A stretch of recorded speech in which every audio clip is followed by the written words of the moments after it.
We're expecting to see Bryan Kohberger in court today to change his plea from not guilty to guilty. And a question remains as to whether we'll hear from him ever, perhaps at the time that he is sentenced. But if he does choose to speak, will that mean he'll answer the unanswered questions we've all been asking in this homicide case? Let's take a look back together at the first time that we expected to hear something from Kohberger. It was when he was arraigned in a Moscow, Idaho courtroom in 2023. He heard the charges read to him by the judge. He said he understood them, along with the possible penalties.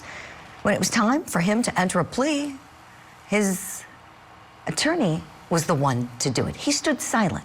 Let's look back. Your Honor, we will be standing silent. Okay, because Mr. Kohberger is standing silent, I'm going to enter not guilty pleas on each charge. Counts 1, 2, 3, 4, and 5.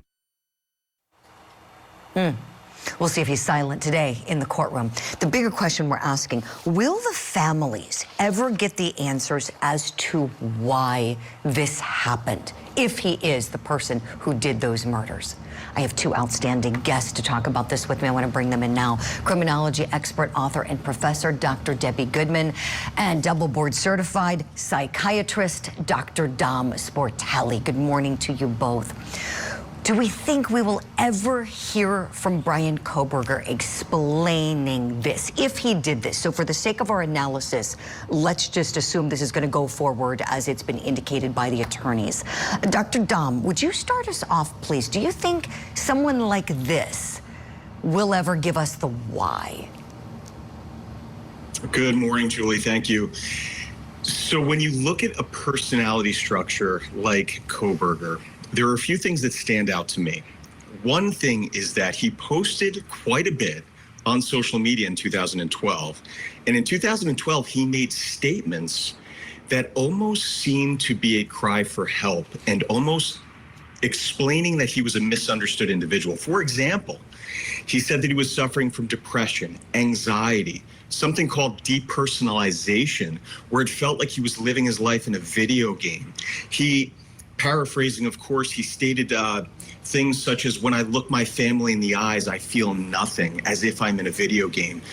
Why would someone write this? Why would someone put this out into the public? It's a sense of wanting to be heard. So in that case, that makes me think that there's a possibility that he might want some sort of need to connect, to seek validation in his own way, to perhaps gain empathy from others. And then there's the other part, Julie, that sometimes individuals that, and again, with Mr. Kohberger, we don't know specifically, but obviously dealing in a case like this, he's showing lack of empathy, potential narcissism, self-centeredness. That's why they engage in these acts.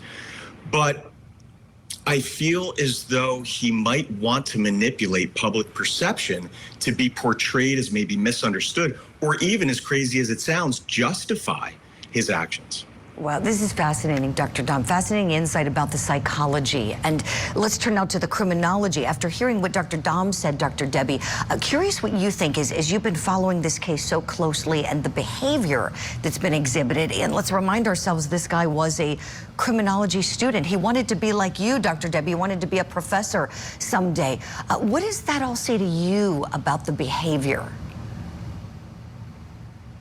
Good morning, Julie. I think one day we will hear the why, because if we look back at some other high-profile killers, Jeffrey Dahmer, Ted Bundy, at their time and place, they have revealed the why.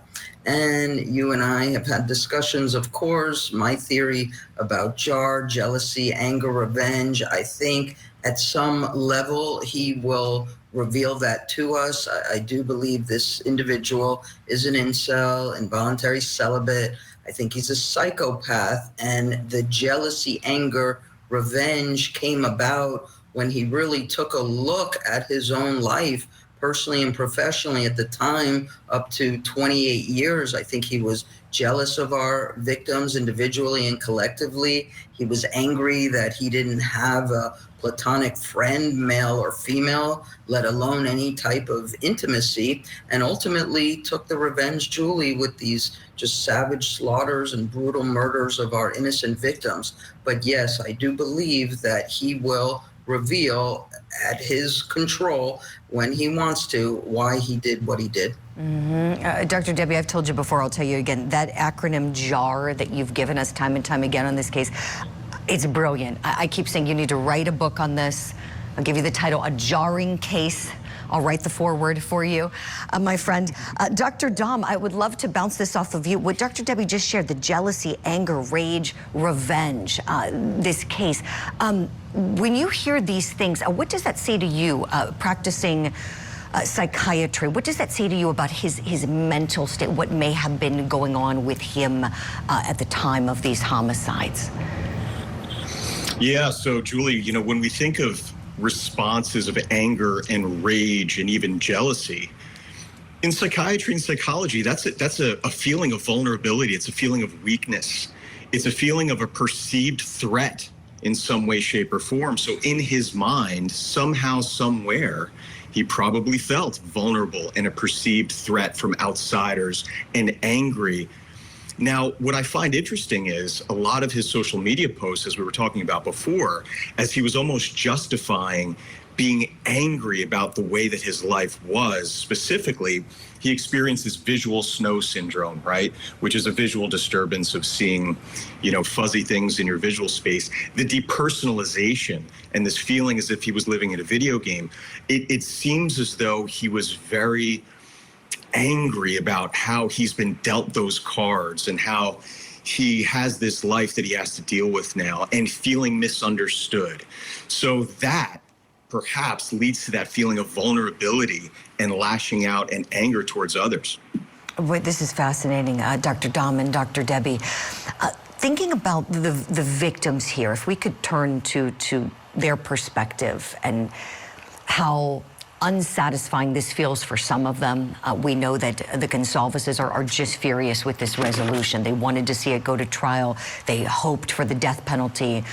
We know Steve Gonsalves has been largely the one speaking out the most in the media. They put on the family Facebook page that we are beyond furious at the state of Idaho. They say the state of Idaho has failed them. They asked for time. They said this was very, very unexpected. If they never get the why from Bryan Kohberger after today, Dr. Debbie, what would you say to these family members? I would say, Julie, keep hope at the center of a lot of their personal and professional thoughts and feelings moving forward. I like to look at the acronym HOPE, hold on, pain ends. And we can just imagine, and unfortunately so, the pain, the suffering, the trauma of not only losing their loved ones, Julie, but this whole 2.5 year, you know, up and down, just emotional tugging at the heartstrings of hoping that everything is proceeding in the manner in which they would want. So although there may be at the moment a sense of discord or disharmony with this decision, hopefully at some point in their lives and livelihood, they will recognize that a conviction is very important and this individual will never leave a prison environment for the entirety of his lifetime and theirs. Dr. Debbie, thank you for that. Dr. Dom, same question to you, please. What advice may you have for the families? Yeah, understood, Julie. You know, I think that with a full trial, with an understanding of why perhaps there tends to be this feeling in a grieving family of justice and closure and accountability, right? And I think we have to remember that this gentleman is behind bars. He's been captured. He's going to spend the rest of his life in prison. And a little bit of comfort in that knowledge, even though that is certainly not going to answer why. And the truth of the matter is, we will never be inside his head. we will never fully understand who he is and why he did what he did. So that answer to why is something in 99.9% of cases of violent crime, we don't truly know, or will never know. The grief takes time. And the other thing is sometimes families feel that going through a trial or having explanations gives the case more public attention so the victim's stories can be heard, and that can help them process the grief. But I want the families to know that the victim's stories can still be heard. And let's make this about the victims and their lives and how wonderful individuals they were, instead of making it about this horrible person that committed these acts.